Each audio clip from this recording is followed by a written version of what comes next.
Bomber fans, it is becoming a real struggle to keep a lid on it. That was an unbelievable victory against the team I thought to be the premiership favourites leading into the round. We have a stretch of really tough fixtures and we got off to the perfect start, defeating Melbourne in the wet in Adelaide, and we finished the round again inside the top 4.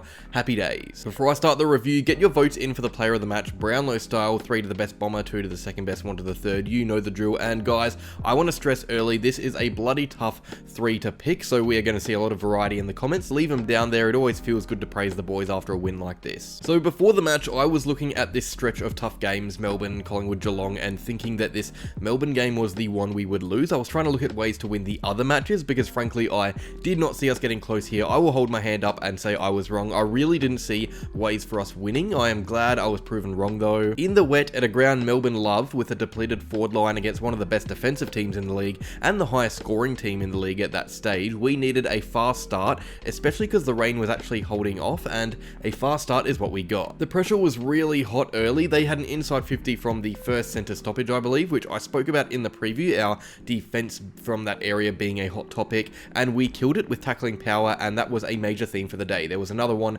later when BZT ran down Fritsch gliding into 50. These were tone-setting moments. It was us saying, okay Melbourne, what else have you got? It wasn't just tackling pressure though, we were winning one-on-ones in defense. Our defense is fantastic for our attacking game when it is on, so when Laverde, BZT, and Ridley are winning one-on-ones or intercepting, it makes it easier for us to flow in attack. Durham was incredible in the first quarter. Parrish and Merritt were spreading. We had so many uncontested possessions just hand passing through the ground. It's how we kick a lot of our goals. We had a slight lead at quarter time, which was quickly reduced in the second. It looked a bit ominous, in fact, as the Ds came out with 2 quick goals, getting out to a similar lead that we held at the first break. But from here, with the Ds holding momentum, we played what I think was our best quarter and a half of footy I've seen in maybe a decade or if not more. We finished the second quarter kicking 4 more to none, with a 17-point lead at halftime. The ruck duo of Phillips and Draper was working a treat. Draper had 3 at the end of the half, but impending rain was dampening fans' hopes a tad. We are simply not a wet weather team, and Melbourne are, but that third quarter was something else. The rain was bucketing down for large periods of that term. It was really slippery. Skills were not hot, but we were. We kicked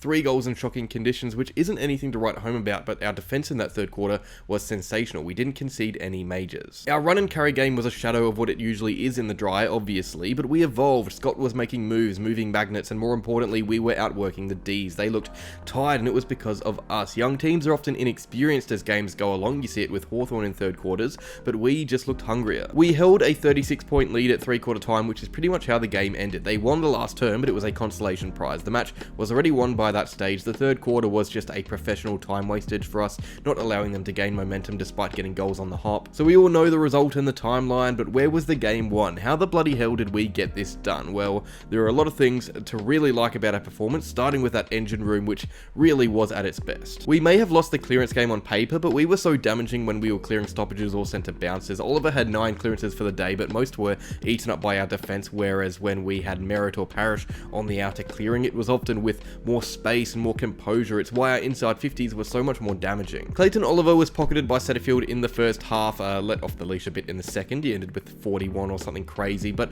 was only going at just over 50% by foot, whereas Merritt, Shield and Parrish were going at above 60%. It doesn't sound like much, but it is when you have midfielders simply finding targets better, especially in wet weather. Merritt at 66% in the wet is fantastic for the conditions. The ruck battle was genuinely where I think we won the game. Phillips and Draper are workhorses, especially Phillips. He goes unnoticed a lot of the time, the amount of running he does. They don't need rest on the bench as much, which meant Grundy had a lot of work to do, especially when the two of them rested forward. He was a mess down in defense trying to hold them down, which is why Phillips and Draper combined for 5 goals. Grundy was good in attack, 18 disposals, 24 hitouts, but as soon as he was behind the ball, I knew we had the upper hand. It's so effective having 2 informed ruckmen able to play everywhere around the ground. Draper, again, was sitting deep in defense when Melbourne started to get on top as well, acting as that hole plug. When you see Melbourne players slowing the game down on TV, it's because we have Draper or Phillips on their own just waiting for that long and high ball down the line. The general play looked a lot like how Melbourne usually play. The roles were kind of reversed. Melbourne were also just not up to it as a team. This was not a good, typical professional Demons performance.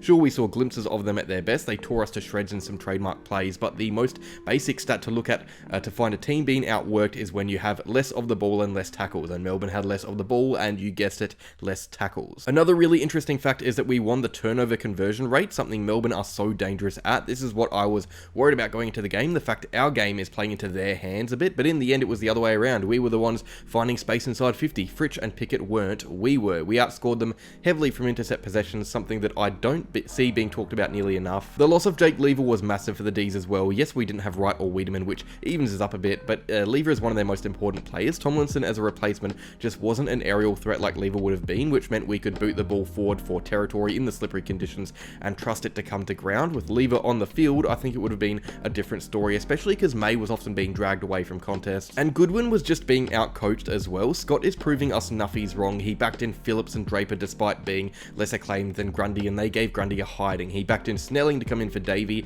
and he had 10 tackles for the match, providing intense forward pressure, which helped lock the ball inside 50. He backed in Heppel to stay in the team, and he was rock solid down in defence and clearly gave the team a level head to rely on. He backed in Jones to stay instead of Voss, who I think played an excellent role. He was so good at bringing the damaging defenders away from contests and supplied a good ball to ground contest until he got injured. And my favourite of the lot, he brought in Nick Hind as the sub, put him up forward, and he provided 2 goals and 7 touches in about a quarter of play. There were so many of these subplots that we had and Melbourne didn't. They didn't have an answer for their injuries and the players missing, but we did. It was fantastic to see, and it shows how much depth we really have. I am seeing lots of people say this is a statement win, and honestly, it is. We aren't going to win the premiership. I don't know where we can finish realistically. I'm not going to say anything yet. Let's wait a bit to see how consistent we can be, but it shows we are good enough at our best to beat the best. And for a young team expected to finish in the bottom 4 by many, it feels good to have that up our sleeve. Any negatives from the game? Not really. Jones may be injured. Same with BZT. We'll see how they pull up during the week. A possible Zach Merritt suspension. I've recorded this Sunday arvo, so the result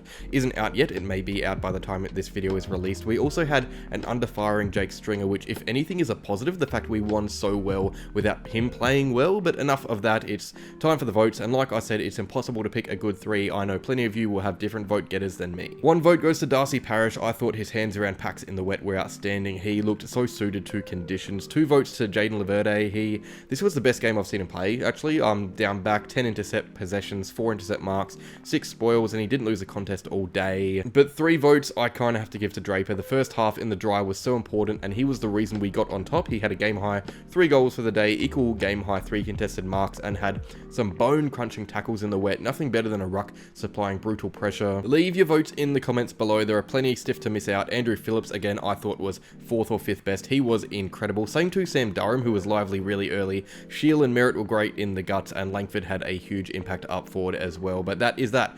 Longer than usual review, but worth it because of the result. Enjoy the week, Bomber fans, and get ready for the Anzac Day match preview on Wednesday.